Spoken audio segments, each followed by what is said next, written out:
Okay, welcome to the second half of today's program, which is called Brain Games, Exercises, Techniques, and Strategies for Mental Fitness. So Rabbi Davis gave us a few suggestions, and now we're going to hear from the experts. Our presenter is Alyse November, LCSW, who is a social worker in private practice. She has extensive experience working with the elderly, children with special needs, and their families. Her social work agency, Different Like Me, provides in-home psychotherapy services to patients in Palm Beach and Broward counties with a specialization in the elderly population. She is a founder of Brain Lane Memory Center, LLC, a company in Delray Beach that provides resources to patients and families who have been affected by memory disorders. We welcome her today with her husband, who is a neuropsychologist. So the two of them together, and we thank them so much for being here, and I'm sure they're going to tell us a lot of things that we won't forget.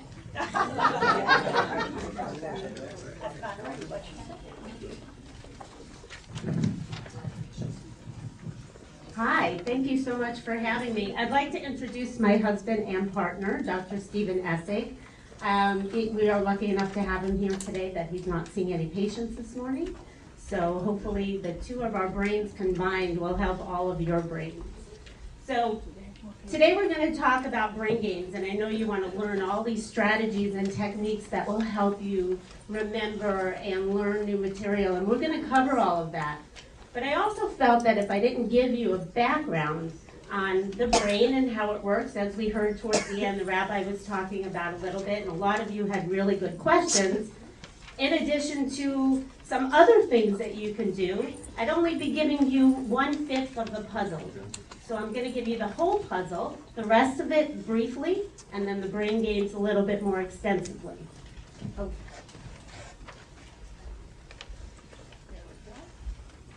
Okay, so first, as I said, we're going to talk about the brain a little bit, and I'm going to hand the mic over to my husband, Dr. Essig, who's he's the expert on the brain. So. I was told I was just here to schlep the computer and everything. I didn't know I was speaking. So we're just gonna really give a very brief overview about how the brain works. It's obviously a very complex and much more in-depth issue than what we're able to cover here today. The cortex is the covering of the brain. It's the outer part of the brain. It's where most of the work that we think about takes place, higher level functionings. It's where there are different lobes of the brain. The frontal lobe is associated with movement, but also with reasoning, planning, what we think of as higher level functions. Other lobes are the parietal lobes, are associated with orientation, movement, recognition, perception. Occipital lobe is back here. It's involved in visual perception. And then the temporal lobes, which are involved with auditory, taking in and recognizing and associating auditory stimuli, but most importantly to what we're talking about today, the temporal lobes are integral to memory. I'm not sure if there's a slide about this, but let me touch on something the rabbi mentioned a little while ago, the difference between short-term and long-term memory. As we get older, and someone made this point, as we get older, our memory functioning does decline because, as the rabbi correctly pointed out, brain cells, just like cells throughout the rest of the body, don't function as well, and some of them die as we get older. Now, someone in the audience also mentioned brain games, and that's why we're here today, because we can, in fact, create new connections within the brain. And that's a big part of what Alyse is going to be talking about. The cortex, though, is where higher level functions of our thinking processes, including memory, take place, and that's what we're going to be talking about today.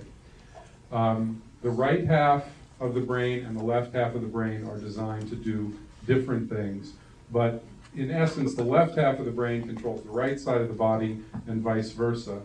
And then, as pointed out here, the right half thinks about abstract things like music, shapes, and the left half is more analytical, more involved with logic, speech, and verbal information. Now, the hippocampus is a very important part of the brain. It's inside of the temporal lobes, which are on the side of your brain. And in essence, the hippocampus is the area of the brain that allows us to take information from short-term memory and store it in long-term memory. What's the difference? Short-term memory is now. It's a few seconds from now. It's a couple of minutes from now. Long-term memory is what someone was talking about before, remembering what Bubby used to make for dinner on Shabbos, remembering who we went to school with, remembering what happened a year ago. Those are the kind of things that before we start to develop memory problems get entrenched. And someone mentioned that the brain is like a computer, that what gets put into the computer typically stays in the computer. And that's true unless we have a disease process that destroys that. The problem as we get older is that the hippocampus doesn't work as well. So getting information from short-term memory, new information from short-term memory into long-term memory can be a problem. It's a part of normal aging, and Alyse is going to talk about this. It's a part of normal aging, but there are disease processes that are involved that can be pathological, and we can have pathological changes and pathological changes to our ability to form new memories.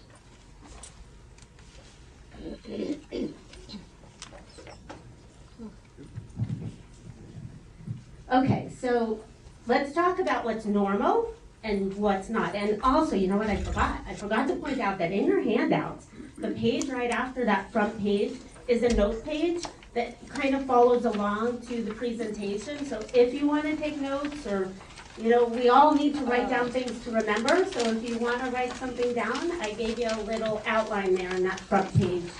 So, and then the rest of it is just brain games and different things that you can do. But, okay, so what's normal?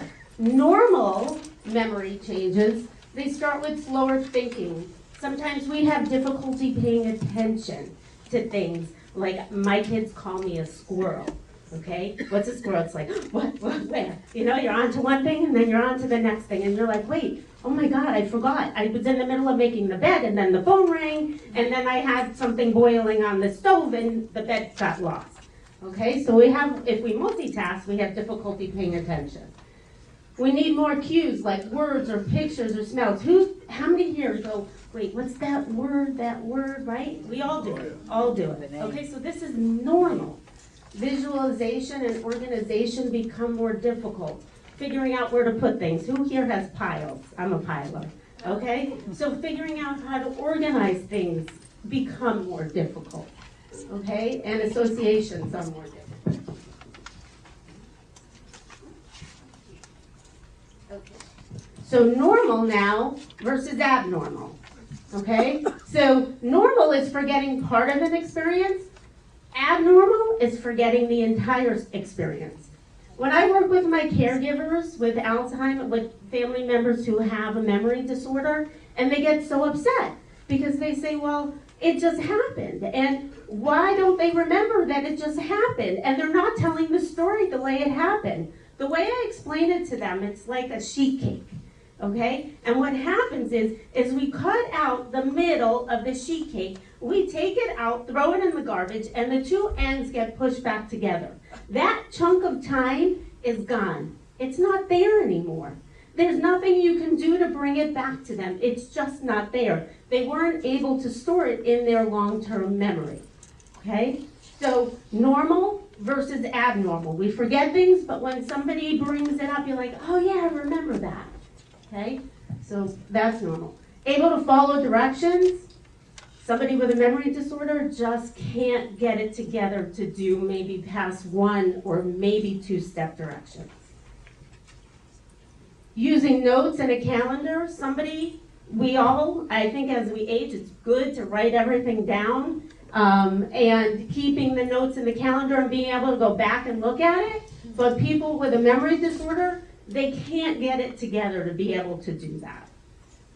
Able to care for yourself, even with memory lapses, and people with memory disorder, more in the later stages, are not really able to take care of themselves.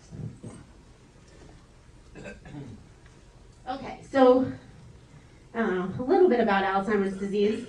Currently, more than 5 million people in the U.S. have Alzheimer's. By the year 2050, they're expecting that the number will almost triple to 14 million. Now, I'm not saying this to scare you, but I'm saying this also, pay attention to what I say in terms of when we get into what you can do. because we have a slide, and I'll just talk about it now, is if you adopt one behavior, they say you really reduce your risk of getting it. Or if you're gonna get it anyway, you push it back years, hopefully. Okay, so I'm not gonna go over the rest of this to scare you, but I'm sure everybody in here knows somebody or has seen somebody with it. So it's rising at alarming rates, and we wanna do something to stop it. Okay, so what happens to the changes in the brain? And I'm not gonna go over this whole slide, but what I want to talk about, and I think I just spoke about this, is the lifestyle issues. That's what makes a difference. If you're genetically disposed or ready to get a memory disorder, it might already be there. But if you make lifestyle changes, as I just said, you can make a difference in your life. Whether it's the progression of it, or whether it's when it's going to start, or even if you're not predisposed, but you're going to get it anyway, to maybe have you just not get it. What on state? What on it? I'm going to tell you. We have a little bit of time. Okay, so let's talk about your risk factors. I think I heard the rabbi say the major risk factor is age. We get older. When you get older, that's your major risk factor. So the only alternative to that is not dying, I guess, and we don't want to do that, okay? So we're all going to get older. That's the major risk factor.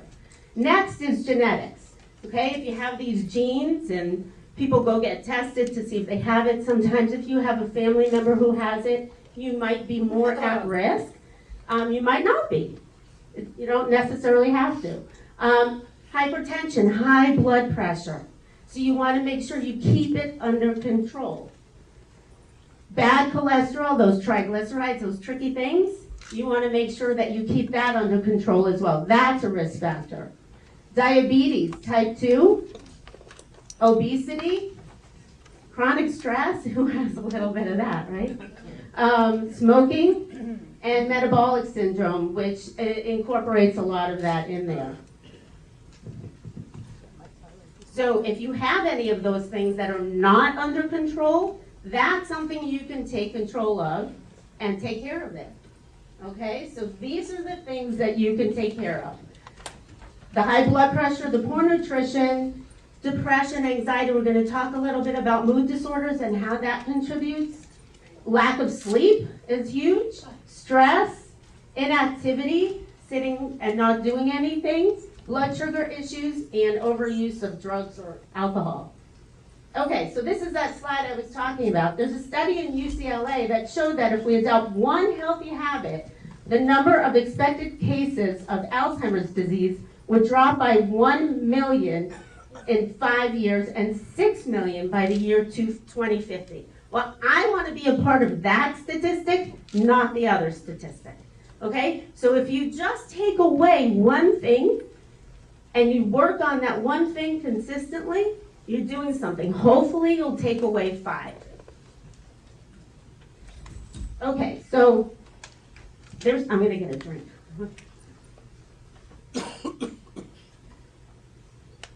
So there's something called neuroplasticity. I learned it from this guy over here. Okay, so what that means basically is that, you know, like when your mother used to say, like, don't get hit in the head, or, right? Because you'll lose those brain cells, or, you know, I guess way back when in the hippie ages when people used to do all those drugs and smoke the pot or whatever, and they say you lose all the brain cells. Well, that's not true, because the brain does regenerate itself. It's called neuroplasticity. Okay, so when the brain cells die, the connections between the brain cells are lost. But if the connections that allow us to do things and remember things, and the brain has the ability to recruit other brain cells to make those connections. So what we're talking about today in these brain games, that will help you make those new brain cells. You want to say, okay. What we're talking about here is reducing risk factors. Alzheimer's, for developing of Alzheimer's disease. Alzheimer's disease is thought to be an inflammatory disease process. All of the things that Alyse has mentioned, reducing hypertension, diabetes, tends to reduce inflammation in the body and in the brain. So the thought is that by reducing this inflammation, what we're doing is we're reducing the risk of developing what are called amyloid proteins in the brain, these sticky proteins that lead to cell death. What neuroplasticity involves is the use of the brain, use of remaining cells, and the brain is also, there are studies that show that the brain is also capable, even as we get older, the brain is capable of creating new brain cells, especially in the area of the hippocampus. By doing the things that Alyse is talking about today, these activities, these brain games, by using your brain, by doing things with your brain, what you're doing is you're recruiting these brain cells and creating new connections within the brain from one cell to the next to the next. And that's how we develop and retain as much ability as we can. The brain is able to retain as much ability, including, we hope, memory functioning for as long as possible. It is not a cure. There is no cure for Alzheimer's, and there is no definitive way to prevent it. But by reducing risk factors, as Alyse has mentioned, you can delay the onset of it, you can delay the severity of it, and you can delay the speed of it. So, yeah.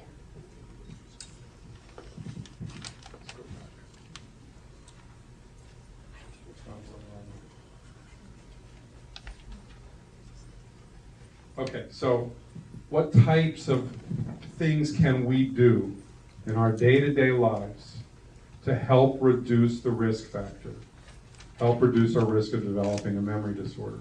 And these are the different areas that Alyse and I are going to discuss. But in essence, we're talking about nutrition, we're talking about physical exercise and activity, social stimulation, reduced stress and improved mood, so psychological factors, cognitive stimulation, which is a lot about what these brain games we're going to be talking about involve, and getting sleep. Sleep is an anti-inflammatory process.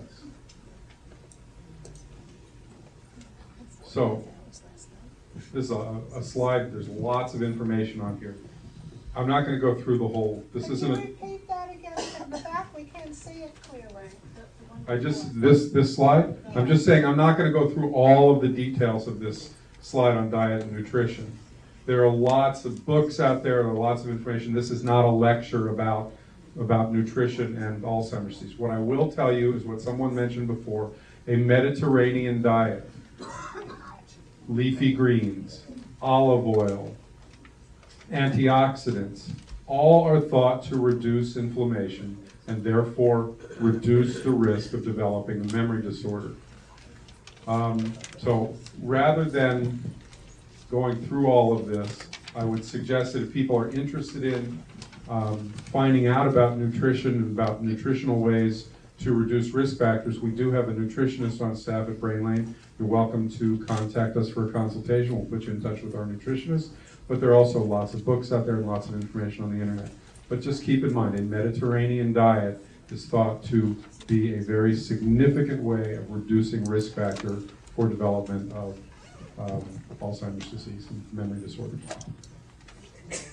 And I think what you were asking before, we're going to go over each category, and so you'll see what it is. So that slide that you were asking about before. So nutrition was the first thing on the slide. What was the risk factors? It was, the risk factor slide. And you know what you can do is, my email, I think, is on there, and if it's not, I'll give you my cell phone number, you have our office number, you could call me if you have any questions. So I think we'll cover it all. You know what, we were asked to speak for an hour. This lecture could be 3 days, okay? It really can, because there's so much information. And I know we were here, I want to get to that brain game part that everybody came for, but like I said in the beginning, I didn't feel like I would be doing it justice if I just gave you the one piece.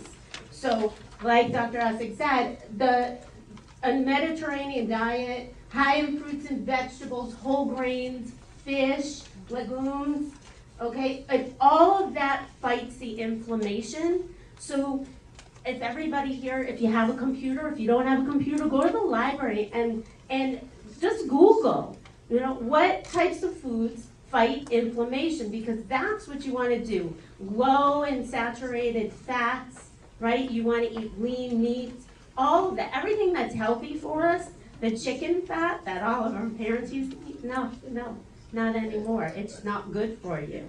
It's just so fatty. Okay. So, what? I know, and it's so good.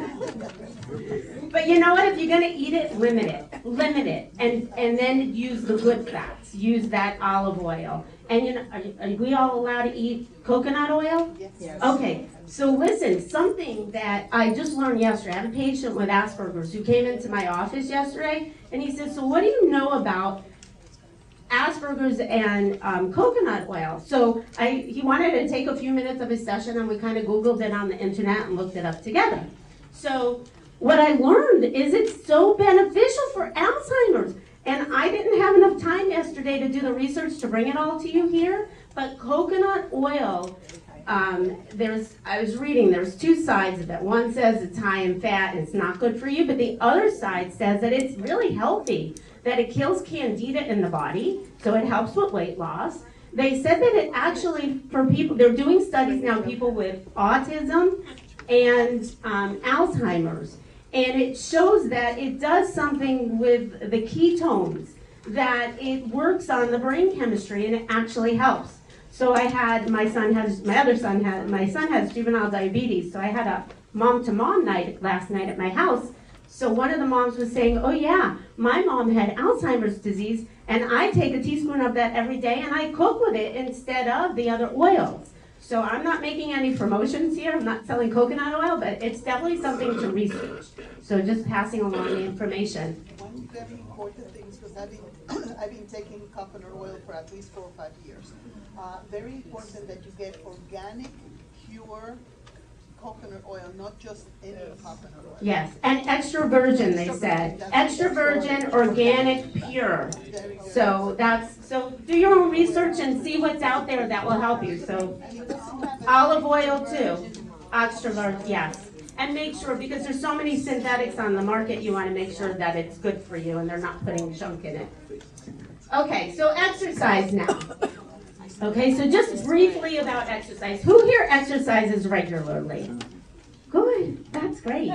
Very good. Okay, so when we were doing research a while ago for a study that would, for a presentation, I read this article that says 30 minutes of exercise, walking, whatever, every day in this study increases the size of the hippocampus. Well, that's what's affected with Alzheimer's. So who doesn't want a bigger hippocampus? So if you think about it, and I'm going to give you some different things that you can do. I mean, even if it's gardening, even if it's just taking a walk outside, parking your car at the end of the parking lot and walking, even just that, mall walking, whatever you want to do. Okay, so they say aim for at least 30 minutes of aerobic exercise 5 times per week. Obviously, it's permitting as far as what your medical conditions are, but if you could do it, do it. Walking, swimming, or anything else that gets you up, your heart rate up. Okay, and they say here, gardening, cleaning, fire your cleaning lady. Save money, and then save your brain cells, right? Okay? So all of that counts as exercise. Okay, so they also say, in addition to that pumping iron. Now, we all don't have to be the big muscle builders, but if you think about it, even if you take a jug of milk, you don't have to go out and buy weights. Get a jug of milk, or depending upon your strength, get a couple of heavy cans of tomatoes or tomato juice, and just use that a couple of times a day. Or you can do wall push-ups, you can, whatever your body will allow you to do. They say that the cardiovascular, in addition to some strength building, helps. Okay, balance and coordination. That kind of regulates the both sides of the brain. So the balance and coordination issues, exercises help. Who here has heard that study about the football players, right? Has anybody heard about the football players? Okay, and they're saying, right? And think about the boxers and everybody that get hit in the head. And my last slide, they're more at risk because head injury, you're more at risk. So you want to you want to increase your balance exercises so that you're less at risk for falling. Okay, and then how to be consistent. How to be consistent. We all have our own little ways of doing things, and it's very easy to fall off the wagon. We're all gung-ho at first to do something, but how do you stick with it? Okay, they say it takes approximately 28 days for something to become a habit. So commit to it, mark it on your calendar. I tell my patients, schedule it in. Schedule it in like a doctor's appointment, and no matter how much you don't want to do it, do it. I got up this morning, and I went on my elliptical. I really, honestly, all I want to do is stay in bed. I don't want to get up early, but you have to force yourself. It's a commitment to yourself to be healthy and to be the best that you can be, okay? Okay, and I was just talking about this. Protect your head. So if you're riding a bike, make sure you wear a helmet. If you're doing anything that involves any type of activity where you could possibly get hurt, make sure you wear a helmet, because that is, they're doing a whole bunch of studies now on the football players and the people who have engaged in sports where they've gotten head injuries, and they're much more at risk for Alzheimer's. Okay, so a little bit about socialization. Okay, so who here is more of a loner? Likes to kind of be by themselves? We got one guy in the back. My son's kind of a loner. You guys too, okay? It's okay, but then let's talk about how you could socialize. Some people are just highly social and they walk into a room and they just feel super comfortable, okay? Some people have, they're on the phone talking to this one and that one all the time. Some people aren't, but they say that socialization is important. So even if it doesn't have to, you don't have to have the gift of gab, just even to get out. If you're mentally socializing, sit in a park and watch kids play. That's mentally socializing. And maybe a kid will come over to you, or maybe somebody will trip and fall and you'll say, "Are you okay, sweetie?" That's socializing. Sit just in your common area out here in your clubhouse, and maybe you'll see somebody or somebody will smile at you. That's socializing. Okay? Better to engage if you can, but if you're not one of those people, get it whatever way you can. It's so, so, so important. Maybe also might be easier for you to join a club. So this way it's not necessarily socializing, but it's getting involved in something for a cause. Okay, going out with your friends. Maybe there's just the library, and I'm sure here they offer just topics of discussion like this. So even coming to something like this is socializing. Okay, but they say it's really, really important. It actually decreases the risk of getting Alzheimer's.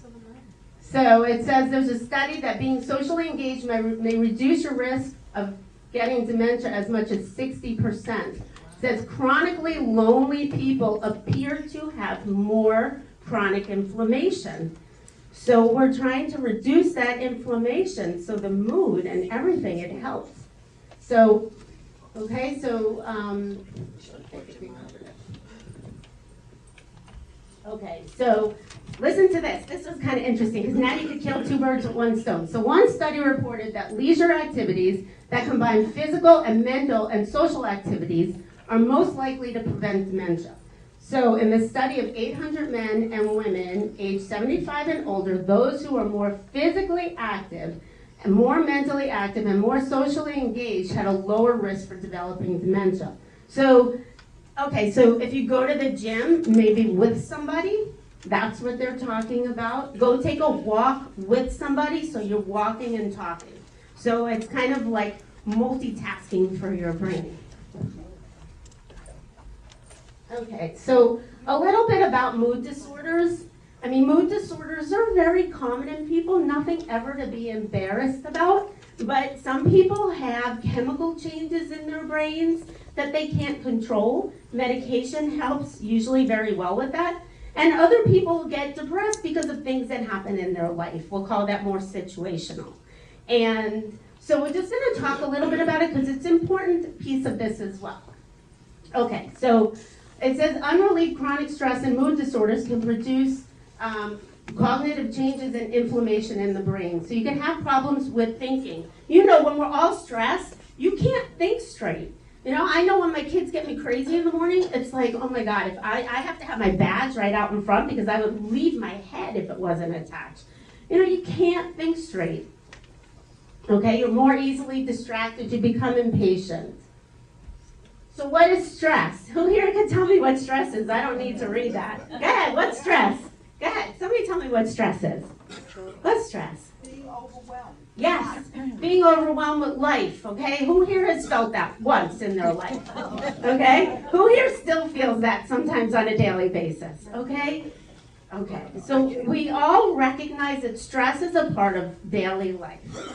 Some stress is good because it propels us to make good changes in our life. Some stress is chronic and something we can't do anything about.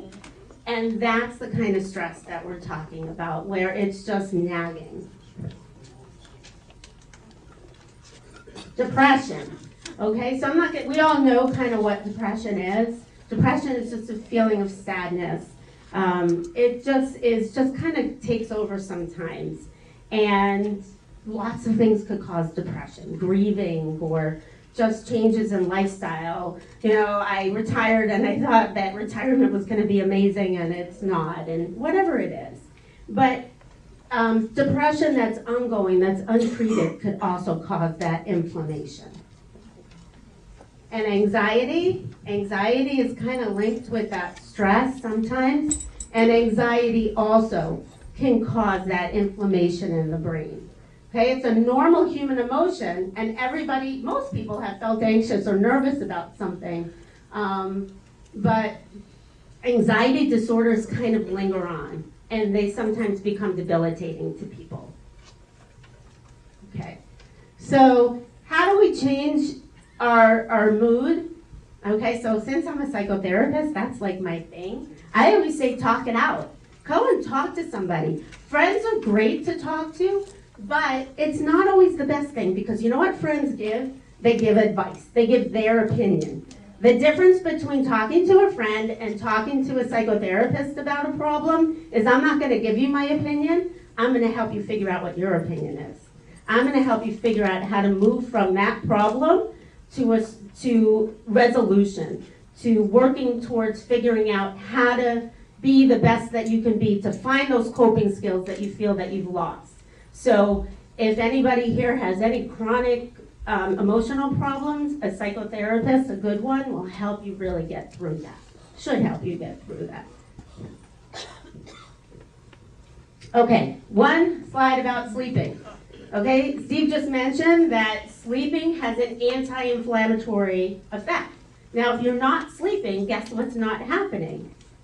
The inflammation is not going down. When we sleep, the swelling in our brain goes down. But if you're not sleeping, then the swelling isn't going to go down. So if you're not sleeping well at night and you're sleeping well during the day, we need to reverse you like a baby, right? Right? We need to change the baby sleeping habits to sleep at night. So go ahead. How do you do exactly that you're saying? How do you reverse it? You have to force yourself to stay awake. You have to force yourself to stay awake during the day. The time that you would normally take a nap, go for a walk, engage yourself in something. You cannot be sitting on the couch and watching TV, because you will fall asleep and there is no cure for that. What's wrong with a nap? A nap is okay, but if it's stopping you from sleeping at night, that's the problem. Okay, so a nap is great, but if you're not sleeping at night because you have your days and nights mixed up like you're a baby, that's where the problem comes in. And still sleeping. That's great. Go for it. Go. I'm jealous. What? What do you do? I don't know, because I'm not a ENT, but you should probably see one if you snore a lot. Sometimes people have sleep apnea, where they wake a lot during the night, and so that a doctor can help you with. Okay, so you want to avoid caffeine later in the day if you're not sleeping well. You want to relax in the evening. Sometimes they say that if you're on the computer, it provides you with too much stimulation, so to do relaxing things at night. Okay, so now this is what you all came for. Okay, So as we said, the brain continues to make new cells. So now we're going to play some games, and I'm going to show you a little bit about what to do. So the stimulation that you give yourself must be new and challenging. So who here is a knitter or a crocheter? Okay, that's not new or challenging. That you do automatically. Who here has never knitted or crocheted in their lives? That is new or challenging. Okay, you get it? You don't want to just do things. If you're used to doing the New York Times crossword puzzle in pen every day, although it's great, let's find something else for you to do. Can I ask a question? Yeah. But you know, you may take on this new activity and then get frustrated. And like, so you're back to where you were when you started, because now you're frustrated with a new activity. Well, but you don't want to do things to the point of frustration. If it's frustrating, then you're leading into stress. You want to do it to the point of it being challenging, and then you want to be able to pick it up again. But let me show you, because some of these things, although they seem like they could be frustrating, they actually can be fun. Okay. Reading the paper every day is a great cognitive activity. But I think what you're saying is to add this to whatever else you're doing, not to stop doing whatever you're doing. And Right, add, right. We said we're gonna give you 5 things. So it was nutrition, right? Exercise, right? Mood, and sleep, and the cognitive games. So we wanna make sure you're getting enough sleep, you're eating right, you're exercising, that your mood health is okay. Can we go back one more question with the sleep? If you can't fall asleep, and your sleep is so important to you, at what point do you use a medication to help you? Which outweighs the other? Right, well, I'm not a doctor, so I can't talk really about medication, but I would definitely, if you can't fall asleep, sleep is really important. There are a whole bunch of natural things on the market that you could utilize also, and the doctors are actually talking about it, like melatonin and different things. Some people have too much chatter in their brain going on. So you have to figure out, sometimes people, I'm a TV watcher because I need to shut my brain down, and I'll fall asleep in 5 minutes with the TV on. Learn what works best for you. Some people listen to music before they go to sleep and it shuts that down. They have different things on the market, like sound machines or different things that people have created that help people who have difficulty falling asleep. It's like a droning noise that goes on and on and on. And I've tried it on my son, and he actually fell asleep. Star Spangled, yeah, because it clears the chatter from your brain. She says the Star Spangled Banner 3 times, and she falls asleep. So try it. We'll all be patriotic. Yeah? Yeah, what if you fall asleep easily, but like every hour or two you awaken, then you go back to sleep, but you're awaking constantly during the night. Is that still a restful sleep? If you're sleeping, are you waking up exhausted? Are you waking up? You are. I would No. talk to your doctor. No, I'm not waking up Okay, so then you're exhausted. okay. I mean, most people get up during the night to go to the bathroom. You know, so I mean, it's normal. It's, you know, if you're up for 2 hours after that, that's not so good. But if you're up for 10, 15 minutes, a half an hour to get back to sleep, that's okay. So, and if you're waking up feeling tired, something else is going And on. the You should five check things that out. again, the 5 things again are nutrition, exercise, Mood, sleep, and the cognitive stimulation. So let's get to that, because I want to play these games with you. Okay, so a couple of things you can do. Shop in a new grocery store. Go to a different grocery store than you normally go to. You have to find the things in a different aisle. Okay? Write with your non-dominant hand. These are things like you can do without going buying the luminosity and doing all these other things. Learn a new language. Okay? Introduce 2 senses when doing everyday tasks, like share a meal, and use only visual cues to communicate. So don't talk to each other and communicate to each other through other. But it sounds silly, but it works. Okay, play games. Now let's play these games. Let's do this. Okay. So I'm going to talk a little bit now about the different parts of the brain and what it does, but with each one I'm going to give you some exercises to do. Okay. So executive functions. Okay, so they all work together to help a person achieve their goals. So managing time and attention, paying attention, multitasking, planning, organizing, all of that is involved in the executive functions. Okay? So what do? In your packets, I gave you something that's called trail making. Now, trail making is, like, they use this in the neuropsychological exam, so he hates that I give this out. But it's like you're matching from, like, A to 1, 2 to B. So you have to find and track. You have to keep track of where you're at. So that's a game that you could do. There's a letter symbol in there where you have to take the symbol from the top and find the letters at the bottom. Okay? You don't have to find it now. It's in there. And they sell so many things at Barnes & Noble that you can get that would help with this too. Okay? A mixed up recipe. Okay, so organizing and putting things in order in this recipe. Obviously, the 1 cup of flour belongs up here. The mixed eggs belongs down there. Putting things all back together. Playing games with yourself. You could make this. You could take a recipe and make this. So you could get a little group together and make it for each other. So you're not using your own recipe. And you could reform the recipe, and then you also give a present to somebody because you give them a recipe that you love. Okay, so these are things that you can do. Okay, paying attention and attentional difficulties. Okay, so let's look. Who can see? Could you see from the back? This should be big enough. Okay, what's that word up there? There you go. What's the next word? Teacher. Notebook. Notebook. Pencil. How they do that. Very good. Very good. Okay? So all of these things are games that you can buy in Barnes & Noble. These are called anagrams. Anagrams are words that are mixed up, and in the newspaper or Barnes & Noble, you could go online. They offer so many free things online. Okay, so let's play a little game.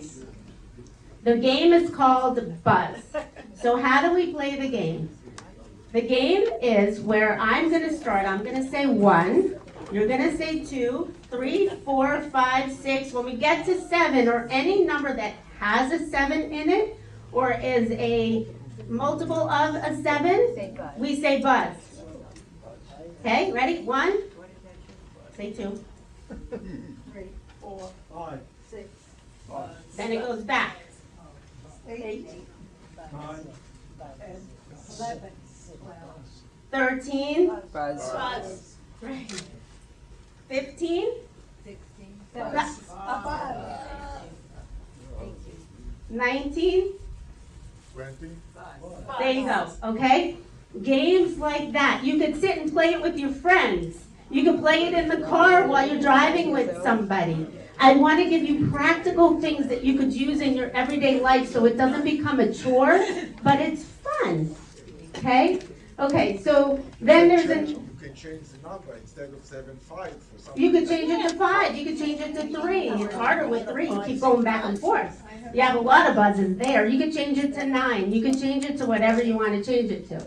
Okay, so now, what about these? You could change one letter in each word to find the name of a food. Bread, milk, butter, meat, and the other one, I think, yeah.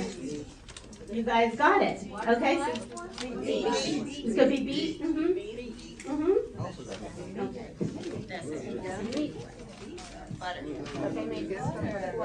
Okay, so who here sometimes feel like they have a swampy brain, like they have slow thinking or they can't think straight? That's normal, really normal. Okay, it takes you longer to complete tasks. So, okay, so these are really easy games that you can play anywhere, while you're in the shower, anywhere. So think of as many things you could think of that are the color red. Now, question being is if you time it and you track your progress, then you're helping with that slow thinking.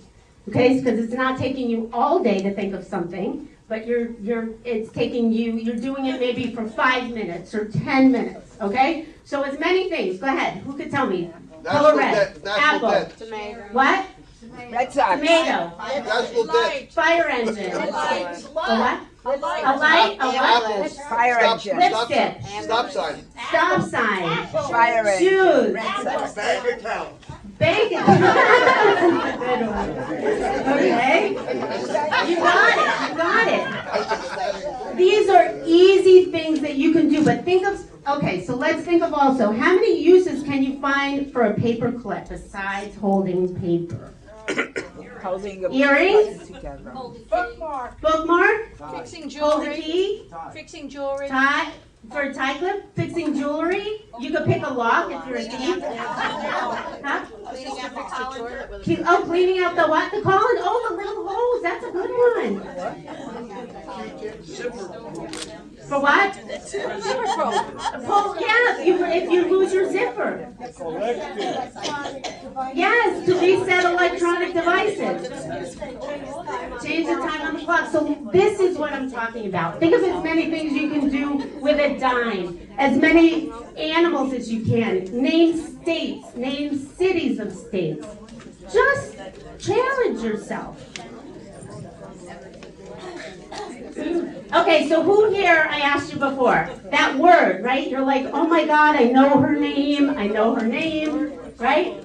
We all have that. This word finding issue, you forget the word. It's like sounds like, smells like, tastes like. Okay, so what do we do for that? Get a group of people together. Start the alphabet? I do, yes, it does help. Yeah, the alphabet helps. But let me give you some cognitive things that you can do so maybe you won't have that happen to you as much. Okay? So things like mind benders. Okay, so listen to this mind bender. A woman shoots her husband and then she holds him underwater for over 5 minutes. Finally, she hangs him. But 5 minutes later, they both go out together and enjoy a wonderful dinner. How can this be? A dream. in her mind. Could be a dream. It's not. That's a good guess. Bad movie. Wishing? Wait, who wishes their husband dead? Who said that? She's a psycho. What? Yes, she took a picture of him. She shot her husband with a camera, right? She held him underwater because remember back in the days when we used to develop pictures? Okay, right? And then she hung him up. Right? Have a judge. Okay, so, this one's a little bit more tricky. There are 2 plastic jugs filled with water. How could you put all of the water into a barrel, without using the jugs or any dividers, and still tell which water came from which jug? Color one of them. Color, but then when you pour them in, they all mix together. pour them in, just put the jugs in. What, one would be, yeah, well, they're both filled with water, but that would be a good way. The jugs and put them in the barrel. Right, but you have to take the water without, it says without using the jugs or any dividers. You can put food coloring. Right, but when you mix them up, the blue and the red is gonna make, bingo. Put them in separate jugs. You could, we're getting a little closer. She said put one at a time and investigate, but technically they both have to be in there at the same time. So they're in separate barrels. No, you can't have a divider in the barrel, it's one barrel. Add oil in the whole jug. You can't have to be out of the jug. Put the line for the first. One is water, the other is oil. And then put the other one. Yeah! Freeze both of them actually. You freeze both of them and you can tell which one. Then you can't pour it. Okay, but you did it. You see, it honestly doesn't even matter if you get the answer. It's more rewarding if you do. But just the process of thinking about these things is what you need to do. You get it? Yeah? You get it? Okay. And then there's something else called word fragments or rudonyms. Okay, you could also look it up on the internet. Okay, so happiness is not a destination. Yep, there you go. Okay, it's a method of life, and the art of love is. I have the answers.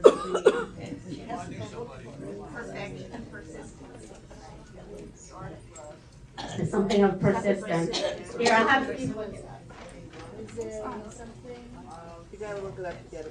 I think it's is it a labor of persistence? Art. Oh, you know what I brought for you guys to show you too? Art.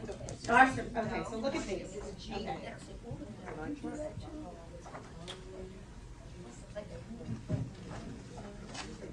Okay, so I remember as a kid, I had a book of these things. I think they're called doodles, right? They're called doodles.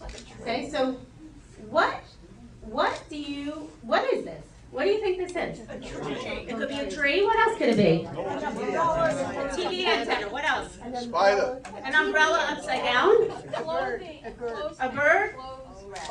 A spider? A spider doing a handstand. How about that? Okay. A design on clothing? It could be a clothing rack. Tie rack. A tie rack. Okay, so things like this, you could make your own. You could make your own. Okay, because look at this one now. What about this? What about this? 4 dots on a line. Peas in a pod. Bowling balls, peas in a pod, candies, Traffic. wheels of the train, marbles, 4 dots. right? Could be 4 ants going on a picnic and one is racing there, right? 3 plus 1. Right? Okay. So all of these things, just doodle on a page, just something that doesn't look like anything, and find something that it looks like. Okay? Challenging your brain, that's it. Okay. Second one, the art of life. Oh, we gotta get that, right? Okay, I'm gonna find that for you, but I know you guys want. Oh, you got it? What was it? The art of love is largely the art of persistence. Very good. Is it? It's Art of love is largely the art of persistence. Good job. We got it.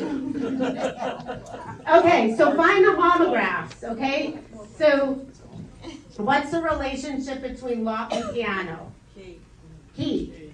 Ship and card? Deck. There you go. Deck. Tree and car? You got it. School and I? You got it. Pillow and court? Case. What? Case. Case. You got it. Okay? So games like this, and like I said, all of this stuff these are called homographs, where you have to find the connections.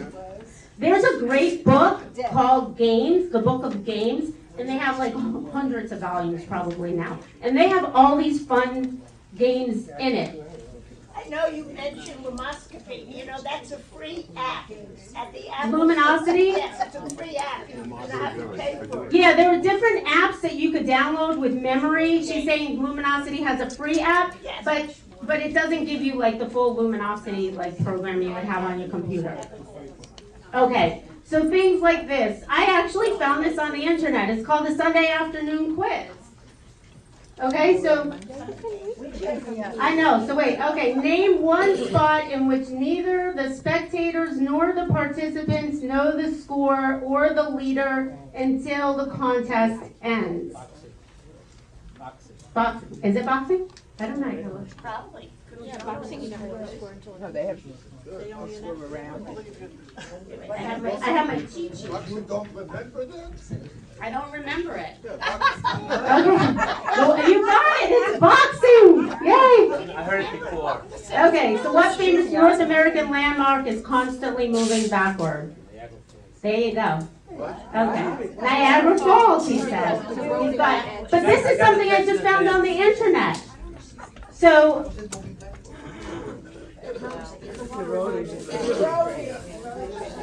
okay, perspective memory. Let me just go back because this is kind of important. So perspective memory is a memory for actions you want to take in the future.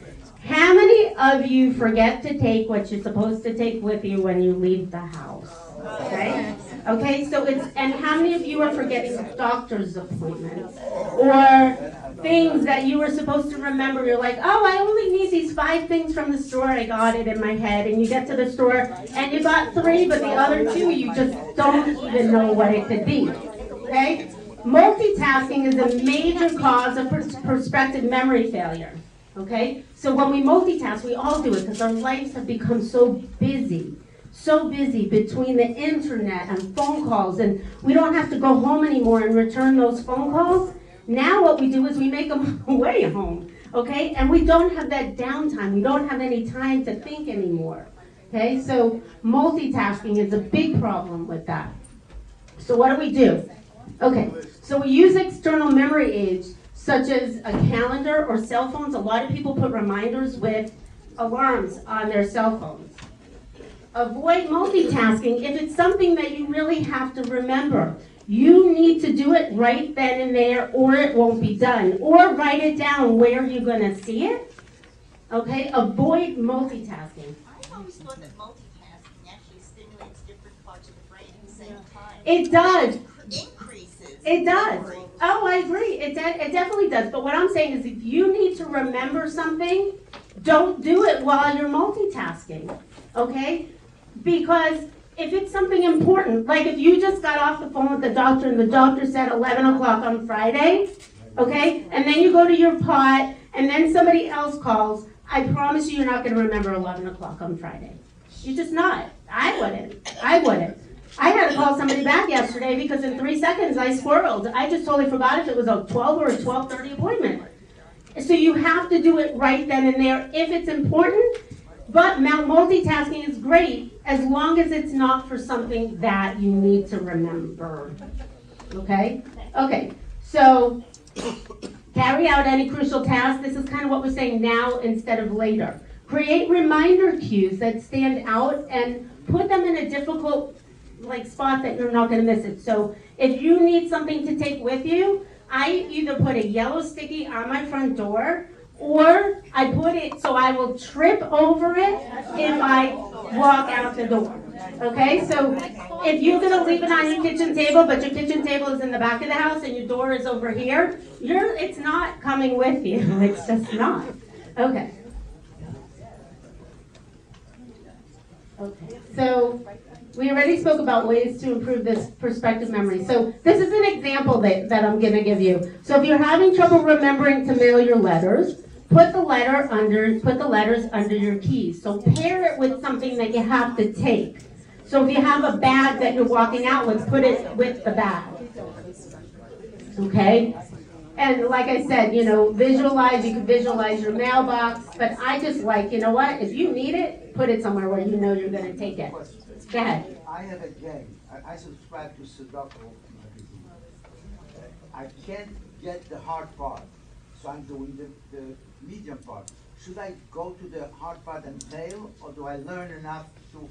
Is the purpose to just exercise? Challenge your brain not to the point of frustration, because frustration will create stress. But challenging your brain with the medium Sudoku is perfect. If you want to substitute. I'd like to become good enough to do. That's not important. So you know what? Keep it out and take time with it, and maybe do the medium ones. Keep the other one out and take some time with it. Don't feel like you have to finish it right away. Okay? Because you don't want to be frustrated, but you want to do it to the point that it's challenging. If the medium ones you're doing like this, then you need to step. Okay. So then but don't also be your own worst critic. And allow yourself to make mistakes or not to get to that level if that's not your speed. Okay, so this is, could you all see these boxes here? Okay, so this is about imagery and spatial processing. So you have to kind of form a mental image of which of these pictures would be that box. The answer is actually 2. It's actually C and D. I know it's hard to see from behind. Yeah, it's actually C and D in that one.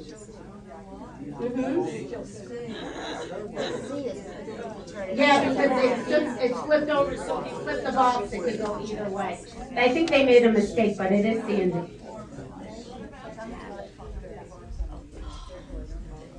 Okay, so which puzzle piece would fit in there?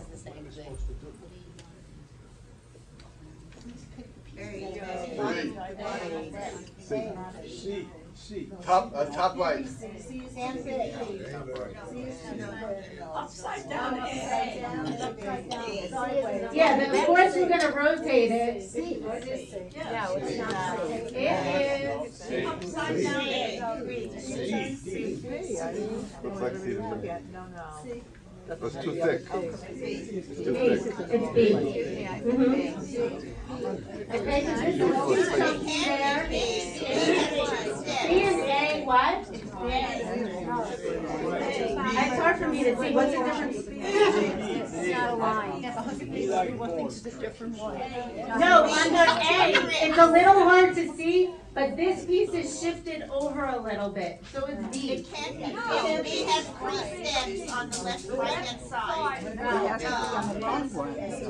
It's B.